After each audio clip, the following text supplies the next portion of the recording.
gitu. Nah ini program jangka pendek dari SDM. Kemudian jangka pendek yang kedua, sebenarnya jangka pendek yang kedua, saya sebagai pimpinan sekolah itu harus mensosialisasi madrasah. Jadi bagaimana membentuk suatu opini publik, opini masyarakat bahwa di MTS di kawasan Ciracas itu punya madrasah yang bagus gitu loh. Punya madrasah yang bagus yaitu MTS 7 Del. Nah, untuk bisa tahu madrasah yang bagus itu ada program sosialisasinya. Nah, itu jangka pendek. Jangka panjangnya, ini jangka panjang. Saya menginginkan, nah di dalam program ini ada ini, kan ya, jangka panjang. Bagaimana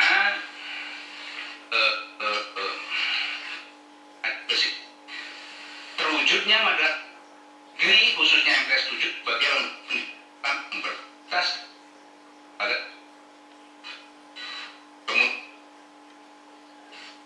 MTS pasti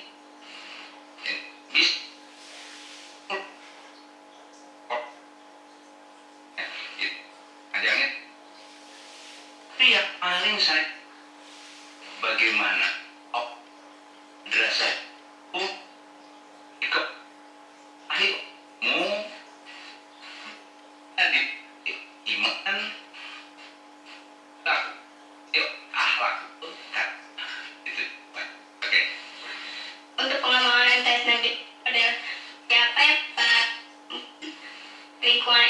internal maupun eksternal.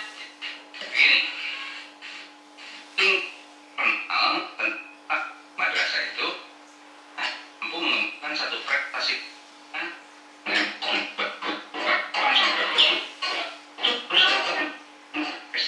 kerja yang oleh sangat di kemasan merangkul kanan itu maksudnya ujian kan sama dalam mungkin ya pendidikan itu berhasil kalau semua untuk yang di madrasah khususnya di MTS 7 itu kerja sendiri-sendiri, yang ini bawa karep sendiri, yang ini bawa tapi harus ada satu kerjasama yang arah kepada satu tujuan, yang utama yaitu kualitas itu yang tercantum dalam visi kemadrasahan itu.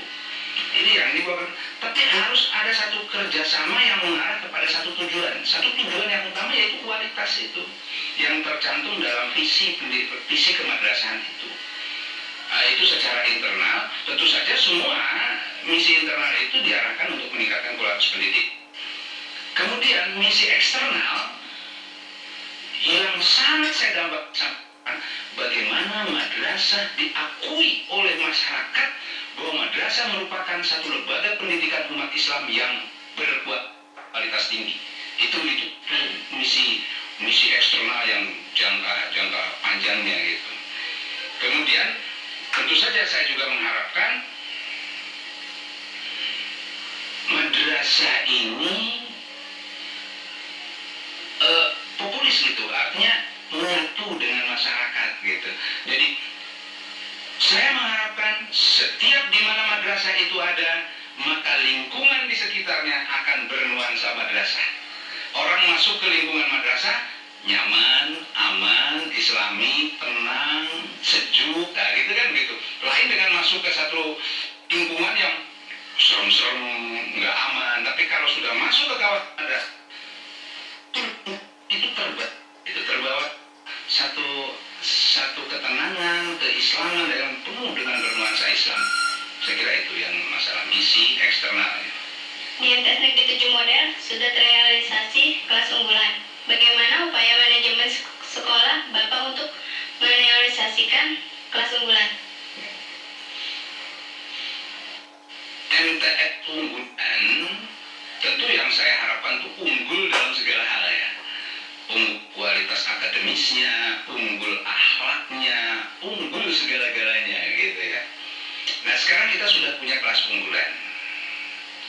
Tentu yang paling pertama adalah bagaimana anak sudah masuk ke kelas unggulan itu merasa merasa betah dia di unggulan. Oh, betul, berarti servis pendidikan atau pelayanan pendidikan unggulan itu, dia itu nanti akan cerita keluar bahwa betul-betul di MTS 7 itu ada kelas unggulan di mana ruangannya nyaman, sistem pembelajarannya menyenangkan, proses pembelajarannya itu baik, hasilnya juga dapat dirasakan. Nah, ini informasi dari siswa-siswa yang sudah duduk di unggulan itu diharapkan dapat terserap oleh masyarakat, sehingga masyarakat itu tahu. Nah, itu sosialisasi masyarakat, sosialisasi tentang kelas unggulan. Kemudian pertanyaan berikutnya apa tadi?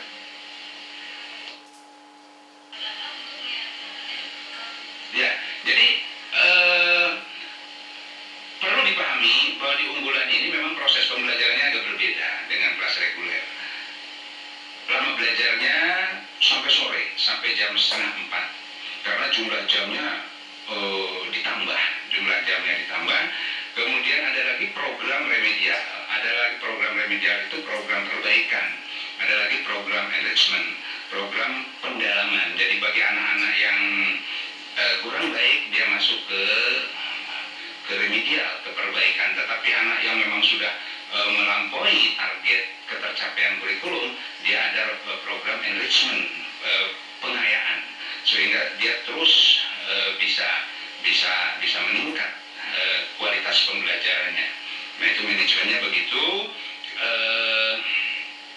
Selanjutnya diharapkan dari kelas unggulan itu nanti, karena kan lama belum kelihatan hasilnya, nanti 3 tahun apakah kita berhasil atau tidak di mendirikan kelas unggulan, nanti akan kelihatan 3 tahun setelah dia EPTA dan EPTANAS. Oke? Pihak sekolah untuk mengantisipasi perbedaan kelas reguler dan unggulan. Gini, yang jelas pelayanan proses pelajaran haknya sama, baik reguler.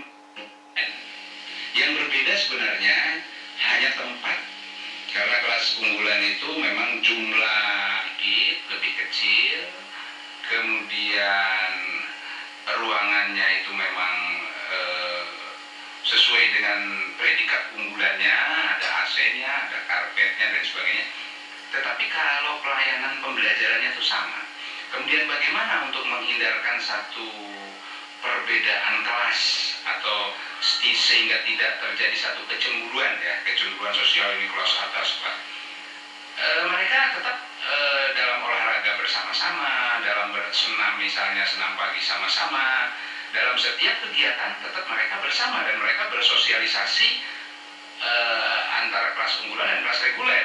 Hanya perbedaannya kan hanya kalau lagi proses pembelajaran dia ada di kelas unggulan, tetapi kalau istirahat maupun pelayanan kantin dan lain sebagainya semua sama. Dan selalu ditanamkan kepada anak-anak kelas unggulan bahwa tidak boleh merasa tinggi, dan sementara kelas reguler juga tidak boleh merasa rendah, karena nanti pada akhirnya setelah dia terjun ke masyarakat, di masyarakat kan juga sama. Ada yang memang lingkungannya berada, ada yang lingkungannya menengah, ada lingkungan bawah dan lain sebagainya. Nah, ini supaya mereka sudah terbiasa, dan kepada kelas unggulan dididik, kalau kalian memang memiliki satu keunggulan, kalian harus memiliki suatu sikap bagaimana menyayangi yang lebih rendah, lebih bawah, dan seterusnya. Menangkan untuk peningkatan SDM tenaga edukatif di lingkungan MTS Negeri 7 Model. Ya, baik. Jadi begini, kita sama-sama tahu bahwa unsur daya saing itu ada 4. Yang pertama adalah SDM, yang kedua adalah teknologi, yang ketiga manajemen, yang keempat itu adalah finance, dana. Nah, ini sebenarnya harus berjalan simultan. Tentu saja yang pertama ketika Bapak sebagai pimpinan sekolah, itu yang pertama adalah menginventarisir pendidik guru di sini. Misalnya si A itu latar belakang sarjananya itu dari mana, misalnya biologi, misalnya Pak Hedi dari biologi, ya ngajar biologi, tidak bisa kalau latar belakang biologi ngajar matematik.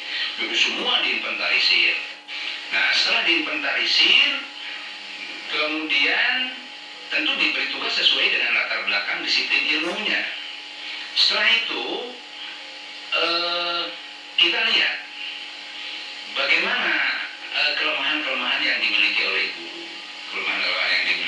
setiap manusia kan punya kelemahan. Dan misalnya dia menguasai materi pelajarannya dia kuasai dari A sampai Z, tetapi teknik proses pembelajarannya, metodologinya, cara-cara mengajarnya ternyata masih kurang. Berarti untuk meningkatkan meningkatkan tenaga kerja kependidikan, umumnya itu lebih di stressing atau lebih dititik beratkan kepada penguasaan metodologi, teknik mengajar bagaimana supaya siswa kalau siswa sedang belajar itu bisa menikmati bagaimana belajar itu. Jadi ini yang karena umumnya guru-guru di MTS 7 juga banyak yang masih muda-muda, yang tentu saja jam terbangnya ya, pengalaman mengajarnya masih belum terlalu lama. Oleh sebab itu, untuk meningkatkan kinerja atau meningkatkan kualitas ketenagaan pendidikan, tentu ada sarananya. Mereka diikutkan di MGMP. MGMP itu musyawarah guru mata pelajaran. Kemudian mengikut sertakan penataran. Tetapi yang lebih penting di MTS 7 itu setiap bulan itu ada pertemuan tentang seminar atau lokakarya tentang proses pembelajaran. Bahkan diadakan sejenis micro teaching. Guru tampil mengajar, yang jadi muridnya gurunya menilai. Nah, ini apa kekurangannya? Nah, itu di sekolah lain mungkin jarang ada, tapi di MTS 7 itu ada. Nanti itu tampil mengajar, yang jadi muridnya gurunya menilai. Nah, ini apa kekurangannya? Nah, itu di sekolah lain itu ada. Nanti dinilai, oh ini kekurangannya ini. Itu salah satu upaya untuk peningkatan ketenagaan pendidikan. Kemudian perlu juga dipahami begini. Ini saya tambahkan sebagai pimpinan sekolah. Bapak sebagai pimpinan sekolah menginginkan pada akhirnya itu akan terjadi satu segitiga abadi, yang di atas ini murid jadi pandai. Murid itu jadi pandai. Kemudian di bawah sebelah kanan orang tua puas. Kalau murid pandai kan orang tua puas. Tapi sebelah kirinya itu guru juga sejahtera. Gitu. Jadi nggak bisa murid pandai, orang tua puas, gurunya susah. Nggak bisa itu. Satu impian yang betul-betul jadi obsesi saya sebagai pimpinan sekolah, mengharapkan 3 sudut abadi segitiga itu tercapai. Murid pintar, orang tua puas, guru sejahtera. Mudah-mudahan di MTS 7 terlaksana. Mudah-mudahan. Saya kira itu. Ada lagi? Cukup? Oke. Enggak saya. Ya, kelas berapa ini? S24. Namanya? Rahmatul Alamiah. Terima kasih. Teruskan ya, kamu ada bakat ini. Ya, silakan. Demikianlah tadi liputan dari MTSN Negeri 7 Mada Jakarta. Saya kembalikan kepada Anda, Kak Berita. Kak Aulia. Tentang 7. Kak, iya. MTS 7. Apa mau yang lain, Kak? Liputan selanjutnya. Oh ya, ada yang kita ikuti liputan selanjutnya. Halo rekan pemirsa, saya Dori. Saya akan menyampaikan sebagian dari liputan yang telah disampaikan oleh rekan Aulia. Teman-teman, kami dari MKS MTS 7 akan menyaksikan liputan yang tadi. Mari kita saksikan bersama-sama.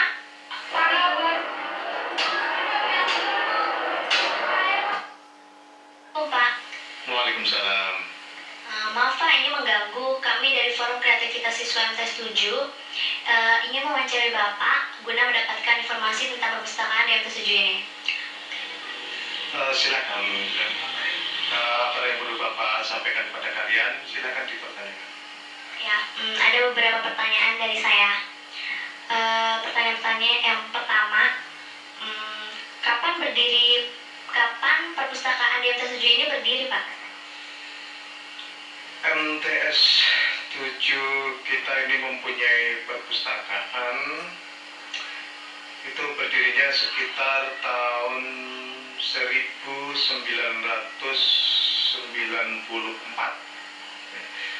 Jadi waktu itu 1994 itu kita pada awalnya itu dapat duduk di sini, terus kemudian kita membuat perpustakaan di sini. Pertanyaan selanjutnya, apa arti pentingnya perpustakaan di FT7 ini, Pak? Arti penting daripada perpustakaan di MTS 7 khususnya dan di sekolah-sekolah pada umumnya, itu perpustakaan mempunyai satu misi di mana perpustakaan itu adalah satu bagian yang integral dari kegiatan-kegiatan yang ada di sekolah. Kenapa dikatakan bagian yang integral dari sekolah? Karena perpustakaan itu tidak bisa dipisahkan. Jadi perpustakaan itu akan selalu membackup atau akan selalu memberikan satu kelengkapan-kelengkapan, khususnya kelengkapan-kelengkapan bacaan, di mana pada dasarnya setiap orang, tidak hanya setiap siswa, itu adalah membutuhkan suatu buku, di mana buku itu adalah sumber dari segala ilmu. Oleh karena itu dikatakan sebagai kegiatan atau perpustakaan itu adalah bagian yang integral. Itu yang saya katakan tadi, bahwa perpustakaan itu adalah tidak bisa lepas dari unsur pendidikan. Pertanyaan selanjutnya, ada berapa judul buku yang telah dikoleksi di MT7 ini, Pak? Kalau jumlah buku yang telah kita koleksi bersama di sini itu jumlahnya sekitar 9.006, dengan perinciannya adalah 109 judul buku, itu buku-buku referensi, di mana buku-buku referensi itu jumlahnya ada 219 eksemplar. 9.006 dengan perinciannya adalah 109 judul buku, itu buku-buku referensi, di mana buku-buku referensi itu jumlahnya ada 219 eksemplar. Kemudian buku bacaan itu ada 205 judul dengan jumlah buku 893. Selebihnya itu adalah buku-buku paket, baik itu buku paket bahasa Indonesia, buku paket matematika, dan seterusnya. Itu jumlahnya kalau digabungkan antara buku-buku referensi, kemudian buku bacaan, dan buku-buku paket, itu jumlahnya ada 9.006. Jadi itu yang berhasil kita kumpulkan selama ini. Gimana cara siswa-siswi memanfaatkan buku-buku yang ada di perpustakaan ini, Pak? Sebetulnya cara pemanfaatan buku-buku yang ada di perpustakaan itu khususnya bagi siswa itu adalah sangat mudah, karena perpustakaan kita di sini menganut sistem perpustakaan terbuka. Jadi artinya bahwa anak-anak itu bisa meminjam buku sesuai dengan kebutuhannya. Cara bisa memilih buku sendiri yang berada di rak sebelah sana, dan itu sudah ada nama-nama atau sudah ada kelas-kelasnya atau ada bagian-bagiannya. Itu anak-anak tinggal mengambil, kemudian setelah diambil itu nanti kita proses, itu artinya anak itu bisa pinjam satu buku itu selama 1 minggu, itu dengan menggunakan kartu semacam ini ya. Jadi nanti setelah mengambil buku itu anak mengambil slip buku dan dimasukkan ke kartunya, dan itu nanti diserahkan kepada petugas seperti tadi. Nah, itu jangka waktu peminjaman itu adalah selama 1 minggu. Tetapi kalau 1 minggu itu dirasa kurang cukup oleh siswa yang meminjam, dalam 1 minggu itu bisa diperpanjang lagi 1 minggu lagi. Demikian pula berikutnya, dan itu sampai tidak terbatas. Asal itu setiap 1 minggu itu nanti diperbarui peminjamannya. Dalam pengadaan buku di perpustakaan yang sebanyak itu, bagaimana cara mendapatkannya, Pak? Kalau masalah pengadaan buku itu memang ada beberapa hal yang bisa kita dapatkan. Yang pertama itu dengan cara kita mendapatkan satu dropping dari pemerintah, entah itu dari Departemen Pendidikan Nasional ataupun dari Departemen Agama. Ya, jadi dari departemen itu mengirimkan buku ke sini dengan istilah di perpustakaannya itu adalah merupakan satu hibah dari pemerintah. Terus kemudian yang kedua kalinya, cara pengadaan buku di sini adalah membeli itu seperti contoh yang tahun kemarin itu ada kekurangan buku paket, maka kita juga harus membeli dan uangnya diambil dari iuran anggota perpustakaan. Itu yang kedua. Terus kemudian yang ketiga itu adalah merupakan satu pelimpahan atau pemberian dari seseorang yang tidak tegak itu untuk memberikan buku-buku barangkali di rumah sudah dibaca dan sudah tidak terpakai, itu maka diberikan ke perpustakaan kita, dan itu sudah berulang kali. Saya rasa cara tiga itu yang pernah selama ini kita gunakan. Untuk selanjutnya itu saya mengimbau kepada siapapun, itu tidak mengikat, entah itu kepada siswa nanti yang lulus dari kelas 3, entah itu dari orang tua murid, entah dari warga masyarakat, manfaat dan itu nanti akan dibaca oleh siswa-siswa yang ada di MTS ini, bisa atau kami persilahkan untuk memberikan sumbangan berupa buku, apakah itu buku bacaan, apakah itu buku pengetahuan, apakah itu buku-buku yang bersifat agama. Nah, itu tidak terbatas. Ya. Jadi artinya buku apapun itu akan dengan senang hati itu kami terima dengan baik.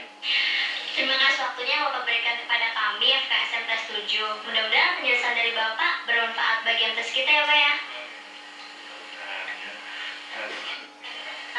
Sebenarnya sih masih banyak Pak pertanyaan yang saya mau ajukan, tapi karena masih banyak liputan yang lain, sampai sini aja. Terima kasih ya Pak ya. Sama-sama, terima kasih. Assalamualaikum. Waalaikumsalam. Nah rekan-rekan, kita ikuti liputan yang lain bersama rekan saya Aulia Hawa.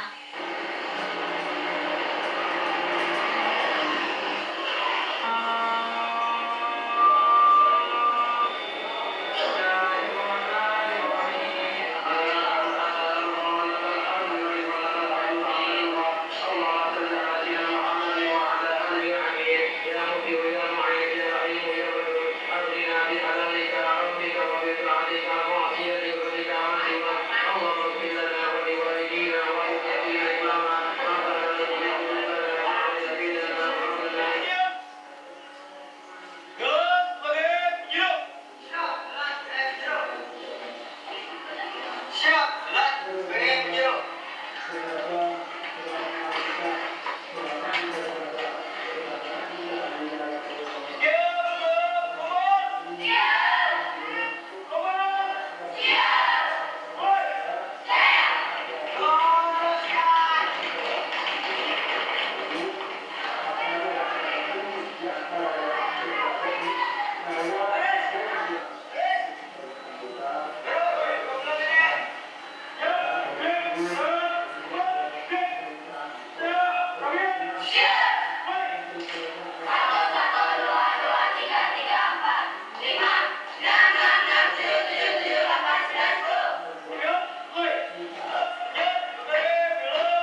juga kepada semua siswa diwajibkan untuk ikut salah satu kegiatan tersebut, karena tanpa kegiatan tersebut anak-anak tidak akan bisa berkembang, dan juga dalam rangka mendisiplinkan diri terhadap siswa-siswi Madrasah Sanawiyah Negeri 7 Jakarta.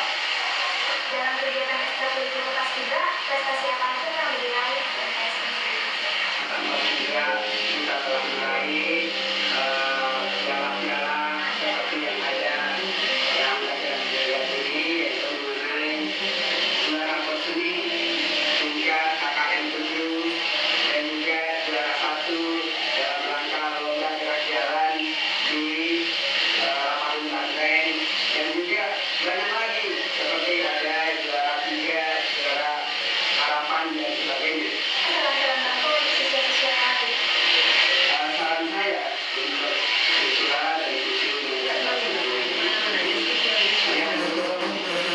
ikut ataupun yang sudah ikut bermanfaat sekali bagi anak-anak, bukan hanya anak-anak tetapi bagi semua manusia, karena dengan Paskibra yang pertama kita bisa mendisiplinkan diri, yang kedua kita bisa menjalankan bagaimana kita cara upacara yang baik, bagaimana cara kita disiplin di sekolah maupun di